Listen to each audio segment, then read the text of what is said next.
Hi there, this is Vinney Chopra again. Thank you for joining at my podcast. I mean, we are giving 2 or 3 times a week now on the Senior Living Assisting podcast, then Vinney and Bo Show, which is always every week, Friday at 9:30 a.m. Pacific. And then also Apartment Syndication Made Easy podcast that you listen to me, motivational and educational program that I do. Again, that's because of the book I wrote about 2 years back. Some of you might have read that book, and that's the one, Apartment Syndication Made Easy, my journey, step-by-step guides. If you would like, please look for it in Amazon. Also, we are bringing a hardcover copy now, so you can have that. Great. If you meet me, love to autograph it, for you also.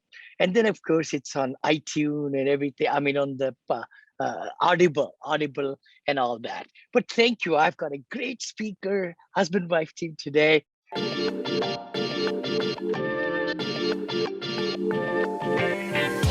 Hendra and Mercy. They're great people right here from the Bay Area. And love to give a little introduction. Is that okay? Hi, Hendra. Hi, Mercy. How are you? Hi, Vinney. Love to have you. Very nice. And, coming as foreign students to the US, Hendra and Mercy earned their degree from San Francisco State University, right in the Bay Area. After graduation, Hendra had worked for pre-IPO startups, companies in the Fortune 50, top of the top, and Big Four corporations, while Mercy worked in the hospitality industry and successfully operated multiple restaurants after investing in single-family home on the side to save, for their son's college fund. They realized that it's not scalable fast enough, like many of the viewers and the watchers. They find that, true. Then in 2018, about late 2018, they finally decided to jump into multifamily. It's 2021 right now, which is September we are recording. And, they have been involved in 7 projects. Very nice in such a short period of time as LP and JP limited partner or general partner in over 1,000 units, and Hendra and Mercy also leads the San Francisco chapter of Multifamily and More. I know I've been a guest at your show a couple of times, and it's a wonderful group that you are lead here locally. That's wonderful. And then investing in multifamily as a family, Hendra and Mercy love to connect with help other people, which is very nice to give back, and trying to get into multifamily. Welcome, Mercy and Hendra. Yeah, love to have. So tell us a little bit. I mean, was it hard to go from W-2 job into multifamily? What were some pain points, for you? Well, for me, when actually it's two-sided of the stories, right? When we decided to jump into multifamily, I told Mercy, like, we have to treat it like a business. Yeah. So one of the stipulation, we do sit down and calculate our budget, our living expenses, and we determine, like, actually from my wages alone, that should be enough.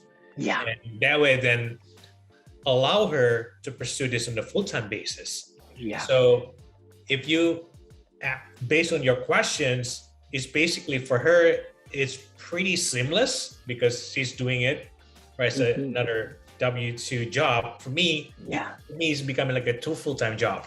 Yeah. So it's a lot of time management, and then I cannot do it by myself. And I told Mercy also when I joined this, we have to treat like a business. I can never do it by myself.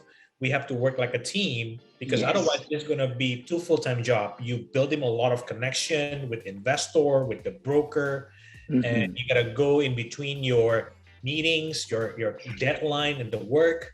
So obviously it's a lot of juggling time. And then having Mercy coming in on a full-time basis, that helped alleviate all the burden. So true. So very true. So how was it like? Did you get started on looking into certain emerging markets? Did you, start looking into getting into broker relationships and all? What were some of the, early stages for you? How did you get into all that rhythm, I guess? Yeah. So for me, with my background as a consultant, I'm more like a socialized person, even though Mm-hmm. I consider myself an ambivert. I'm not a little extrovert. I'm more Mm-hmm. like an introvert. But given the relationship, I can start looking in and going deeper into relationship. Mm-hmm. Mercy wasn't very comfortable with doing that because she always feel like, oh, she's not, knowledgeable enough, which is actually not Mm-hmm. really true. And I'll tell you why, because we kind of exec team right now, I'm the one that bridging the relationship with the investor and then with the broker, start telling people, especially in the emerging market, that what we're looking for. Mm-hmm. Mercy in the background is actually she's becoming the master underwriter for us, for both Mm-hmm. of us. So the transition is worked pretty good now, but now she already start picking up, and then she actually speak more with the investor more than I do, and to start Yeah. like, I mean, I'll be surprised that every time I like, are you on the phone? Like, oh yeah, I'm on the phone with who? What prospective investor? Nothing. And if or anyone that you speak now with now is actually start speaking and introducing like what we do, which is for me, it's like, wow. I mean, that's I wouldn't even know, how to bridge that kind of conversation. But she already picked it up to her credit that she's already, helping us in that area. Love it, love it, love it. I have always felt as a partner, you always want to, especially husband wife, they need to really know the investors, because that way nobody else outside should know. To be truthful, unless you have a very, very good, confident person, because you don't want the private investors to get bombarded with so many people, and so on. That's what we have done in 14, 15 years. My wife, my daughter, and I know those investors and their information. Nobody else does. And we always blind CC and all that stuff.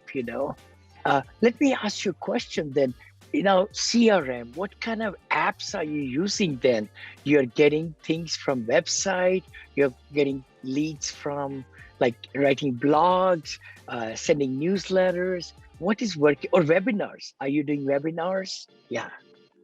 So for the CRM, we are using the active campaign. Yes. Uh-huh. We are using pretty minimalist, and of course still looking to upgrade and Mm-hmm. do more, to put more on the on for the content. But we are using active campaign, and also sending newsletter just once a Mm-hmm. month, because I'm sure those investor receive a lot of different things Yeah. from different Yeah. investors or investor. So we want to make sure as streamlined as possible. In fact, in our newsletter, excuse me, Mm-hmm. I literally put number one, number two, no more than three, 3 points. That's good. Yeah, Yes. and Yeah. I want to make sure also if people read is less than 1 minute. Yes. So I made Yes. yeah. Yep. I love it. Love it. With some links also. I know now digital, age, we could put some blurb, and if they are very interested, they can click on it, and that way they could go up there. Surely. That's right, yes. Yeah, and we receive Fabulous. people are reaching out to us, because at the end we will say, hey, we continuously looking for equity partners, and then Mm-hmm. we'll say, hey, what you have? Yeah. That's a good conversation to start. Yeah. For sure. I like that when you said equity partners, Yes. not investors. I love what you just said, because a lot of time when people say investors, they feel they are distant. In my thinking, investors are like far away. Equity partners are like close to us, and they are going to be sharing the profits of the cash flow and equity returns. That's why we say equity investors. That's wonderful, because people would like to be equity investors, which they are. Limited partners, they're partners with us, right? Or general partners if they bring other people and so on with fund of fund and all that. No, that's awesome. So let me Vinney, ask, guess who I please. learned from? I Who? learned from Vinney. Thank you so much. I really appreciate it. You're always joining your Wednesday mastermind class, and always grow, and I always remember to move the needles. That's my needles. Oh, thank you. Thank you. I enjoy that. I think that's something I really look forward to every Wednesday, that 4 to 6 weeks to do 2 hours. That was pretty long. So I think we have cut it down to 1 hour, 45 minutes. Now it's 1 hour and a half, which is still pretty good. And we Yeah. record and all. No, thank you so much for interacting, asking great questions, bringing deals. I mean, it just makes a big difference. I know you're into property management side. You have brought a new perspective into master coaching that side also, which is very nice, very nice. So what would you tell somebody new who's starting out? What should they do? 1, 2, 3 steps. Huh? So I would say you got to be educated. A lot of people thinking like multifamily in a way operate just like a single family home. They think like if I have one single family that give me a few $100 cash flow, now if I have 100, then I mean I can just multiply 100, then I'll be able to retire. But a lot of people don't realize they need to treat this like a business. They need to have a business plan. Why there's a demand for this particular area, and how we're going to take it down, and how we're going to reposition that, make it appealing for your customer. Again, not your just residents or tenant, your customer, that you can serve them better. They don't want to stay there for the longest time. Yeah. So that can be educated. For sure. I know, just like I say, customers are gold, right? Investors are gold, equity partners are gold, customers, our residents, they are gold, not tenants, but residents. And then, of course, our people, if we are managing ourselves or even through third party, the people who are at the front office, leasing office, they are gold. I mean, they need to be really excited about having the best interest of residents at heart. Right, How about in your latest property? What kind of value add did you do? Maybe audience would like to know, and also how are you managing some of your trials and tribulations of managing the asset? If you want to throw some light on that, Sure. I think the first thing that a lot of people don't realize when you took, again, coming from single family investing. This is coming in and you just basically getting a new tenant, bump up the market rent. But going back to piggyback with what I stated earlier about how make the experience for the residents nice, they feel like they're feeling of staying home, is maybe making it something as simple as just like power washing your exterior, because they're going to give a different vibe that you as a new owner, new management company that took over, that you really care about them. Sometimes as simple as just trimming up all the bushes, things like that, taking care of small little detailed things. Like we just recently took over a property that the challenge is in the corner section. It's have the tree is a big giant tree like owned by the city. We cannot trim it down. We cannot do anything about it. Now during the rainy season, and this is in Midwest, where it can be easily very muddy. We put like, stone, stepping stone. It doesn't really help. I mean, it helps for them to step, but still doesn't really help the aesthetic feeling of the area when it comes with raining season. So what we end up doing, we bought a little bit of pebbles, like a mulch. Very colorful. We cover it all together. So that way, then during raining season, it will be covered. It's not going to be muddy because it's covered by the mulch. Yes. A different vibe. And then also in front of the area where there's like some section, some people planted plants, small plants, but for those who doesn't, we put some gravel there, so that would look nicer. A small little thing like that, it gives a different vibe for the residents over there. That's so great. That's pride of ownership, right? So this residents can feel good about telling their friends, hey, I live at that community right there. And they will refer other people too. Absolutely. The more happy, more satisfied the residents are, they would bring their people from work, people, their families, all that. Sure, Mercy. How about managing? I know, are you self-managing or third party now? We are asset managing, meaning we have an on-site property manager. They are wonderful, but of course they are not just managing our property. They have a different other property, but we treat them as our extension of our hands, and we Yep. trust them. And in the beginning, when we acquired this property, we have a lot of squatter, we have homeless Oh, yeah. people. So what we Yep. did is we listen, and literally I called the police department, the patrolling police department. Patrolling. Yeah. Yeah, so I mentioned to them, I'm a new investor. We put a lot of money. We want to make sure, we need their help, so the tenant will feel safe and everything. So we listen, and we mentioned to property manager, hey, thank you so much for bring this, something small, but safety is very important. And also they mentioned, oh, you know what, we have a lot of potholes. So I call the city literally every other week, I send a message that, hey, can you please do something? It's dangerous. We have elderly in our yeah. And talking about the trees, it's very important to trim down, because it will be safe the edge of your roof. Because Yes, a lot of twigs coming into your roof. into the gutters and all. Yes, the Also gutters. and insurance companies don't like it. They want you to trim, Right. and also many times I've seen even the gophers or squirrels or rats can come through the tree, climb up, then come into the apartments also. Oh, I So don't that like way. that. Yes. That's right. Sure. So property manager is very important. Also, we always say, thank you so much for taking care of our property. Totally. Do you meet with them every week then for asset manager, or every 2 weeks, or how?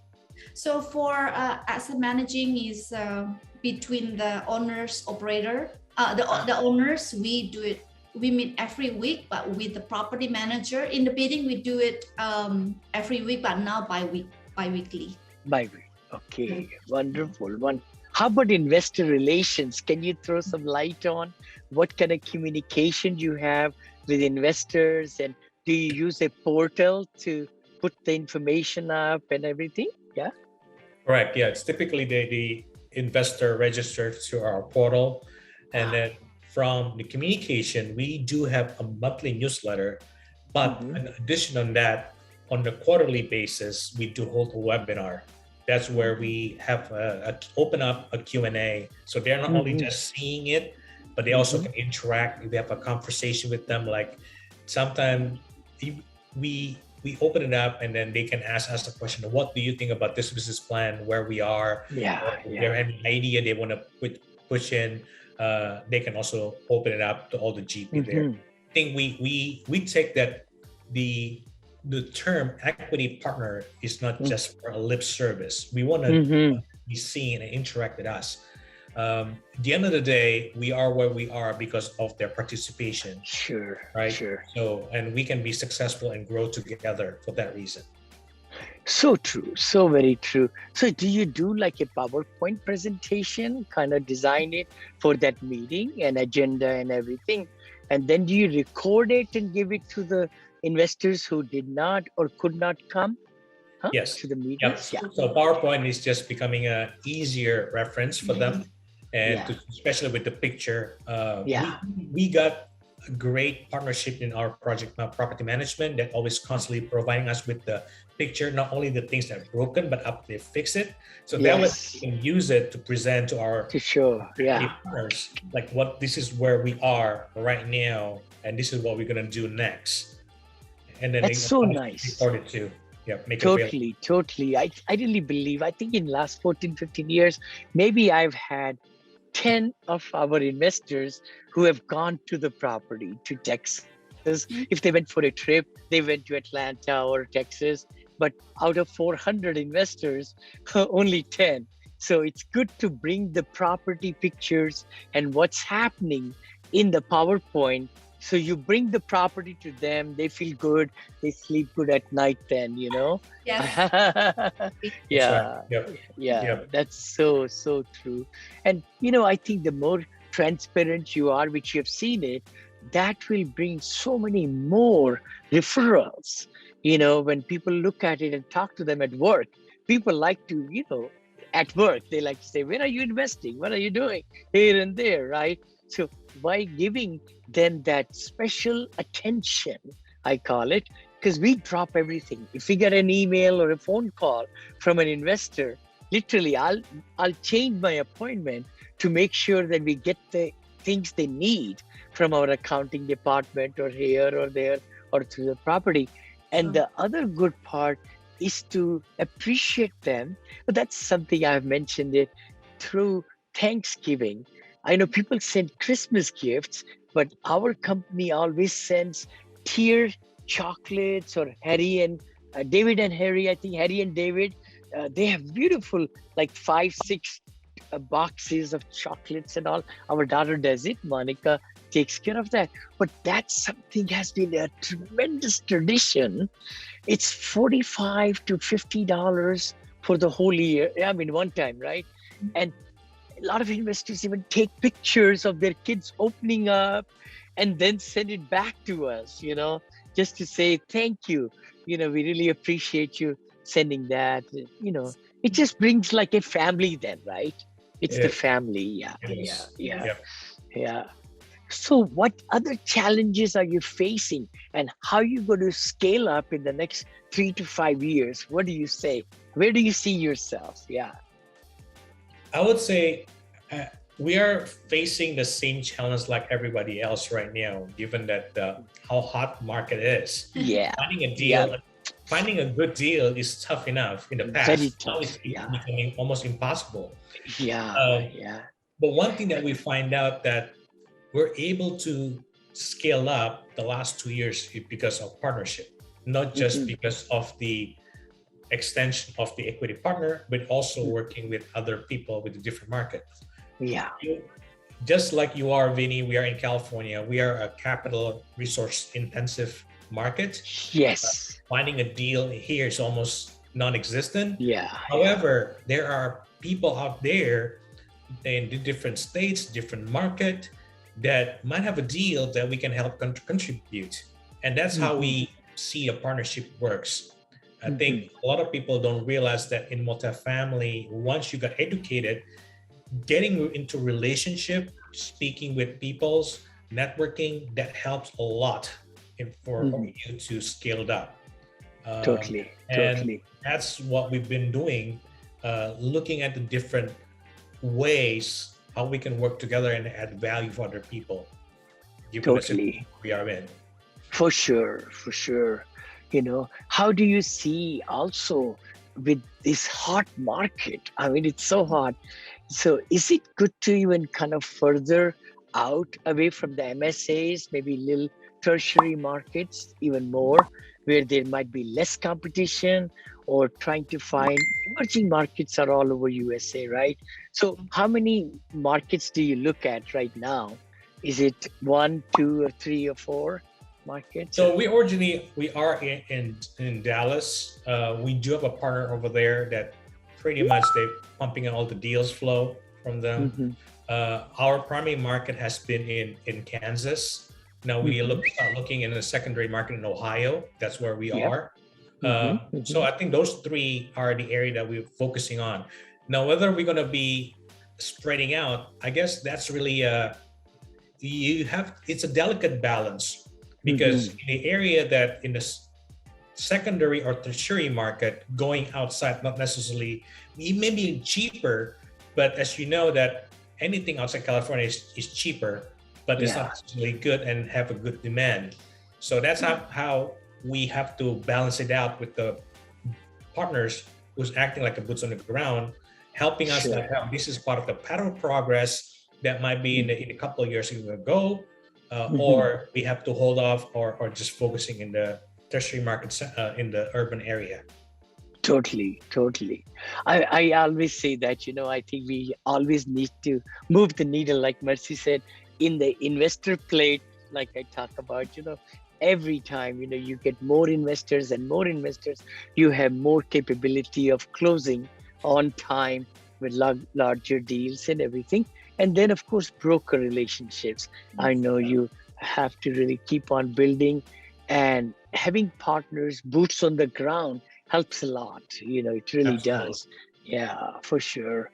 So what other challenges can you think of, or how do you get motivated every day to move the needle? Let me ask you that. Yeah. Yeah, a community for sure. Hmm. Whether I have a deal, I have news, good news, bad news, I just showed up. The most Hmm. showed up to the community. So Yeah. Wednesday in your community, and we are part of one more group. Yes. Monday also, those kind of Yes. things become create a habit, a habit, um, and a ritual, and also a good time management. For the journaling is very important, Hmm. very important for me to stay motivated. I Sure. always answer in my journal, what is the one thing that I should Yes. do better than yesterday. That's all. I love it. Love it. Love it. Huh? So for Hendra? me, also want to expand what Mercy said about vested in the community or mastermind. But I Hmm. also want to expand, like you are, Jim Rohn said that we are the average of 5 people we surround with. Yeah. So Yeah. no, joining a mastermind is great, but you need to be vested in that mastermind. Yeah. Yes. Having Yes. yourself vested in there and constantly surrounding yourself with the people Hmm. that move the needle, that's the one that's gonna bring your trajectory of So, of your investing to the next level constantly. So yes. build up their relationship and constantly surround yourself with them, and then eventually you'll grow. So true. So very true. I think that's the one thing I really like. I remember when I was under a coach, 14, 15 years back, by meeting every week, we have done personal coaching in our case. And that helped a lot because we had to do our assignments and, they were going to hold us accountable and make sure, we did it. If we didn't do it, they'll say, why not, dig into it. So I think that accountability every week is amazing. And you are in two groups, which is even better, and then really being vested. I think that's something is so important to be vested, so that you could make a big contributing and getting absorbed. And like you said, Mercy, finding one thing. A lot of time we try to do so many things, we don't do it good, but we forget then how many, but if we do one thing, excellent, excellent. So what do you guys do for fun along with work, and also how can people reach you? That's my other question too. Yeah.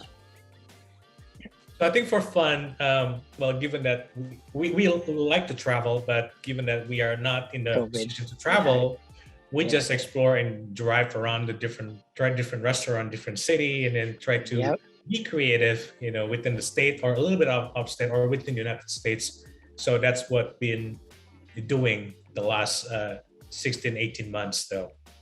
Sure. We did a lot of outdoor. We have Mhm. a teenager right now at home. Yeah, I was going to ask that. Right. Yeah, Right. bringing out. It's harder right now, but it's necessary. So it's kind of pushing us also to enjoy the nature. Sure. Sure. Wonderful.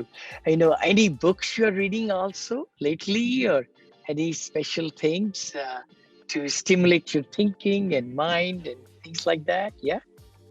So lately, I've been reading. This book is amazing. Limitless by Jim Quick. Oh, wow. Okay. Limitless. To learning, Oh.